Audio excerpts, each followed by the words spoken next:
Girlfriend আছে কার কার দেখি হাত তোলো। মাশাআল্লাহ, সাহস আছে ওদের, বুকের পাটা আছে। হাত নামাও বেটা। এই গার্লফ্রেন্ড বয়ফ্রেন্ডের সাথে আমাদের কোনো সম্পর্ক, আমরা বিয়ে করব। কি করব? বিয়ে করব। চেয়ারম্যান সাহেব বিয়ে করাই দিন এগুলোরে, আপনার দায়িত্বে দিয়ে গেলাম। এই গার্লফ্রেন্ড বয়ফ্রেন্ড এগুলো ইসলামের কালচার নয়। বিয়ের চেয়ে ভালো কাজ পৃথিবীতে হতে পারে। বিয়ে করতে গেলেই বাপে বলে আগে নিজের পায়ে দাঁড়া। তো এতদিন ও কার পায়ে দাঁড়াইছে? ছেলে মেয়েদেরকে সাহস দেন, ছেলেও পড়বে। ওই যে একজন চিল্লান দিয়ে উঠছে, ওর কমন পড়ছে, কমন পড়ছে। মাশাআল্লাহ।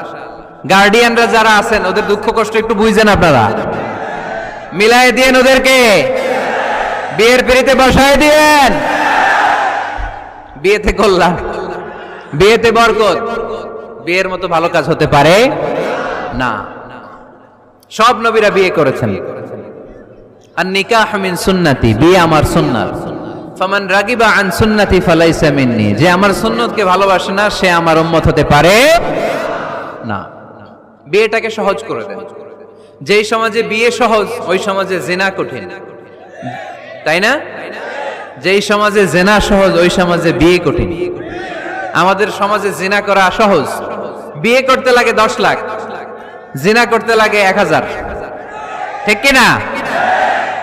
10 লাখ টাকা ছাড়া বিয়ে করা যায় না। এটা লাগবে, ওইটা লাগবে, এই দাও, ওই দাও, মোহর দাও, বিশাল অঙ্কের মোহর। 10 লক্ষ টাকা ধার্য না করলে মেয়ে দিবে না। এরকম আছে না নাই? না, এগুলো আসলে ইসলামিক কালচার না। ছেলের বাবা মেয়ের বাবা উভয়কে আমি বলি বিয়েটা সহজ করে দেন, সহজ করে দেন।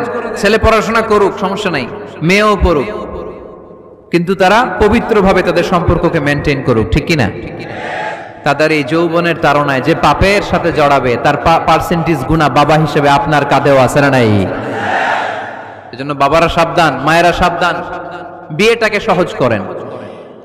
এই এলাকার যুব সংঘ যারা আছো, তোমরা একটা ক্যাম্পেইন করবা এই মাহফিলের পরে, টাইমলি ম্যারেজ ক্যাম্পেইন।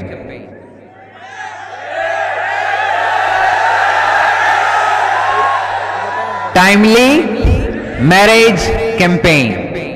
সময় মতো বিয়ে দিতে হবে, দেরি করা যাবে।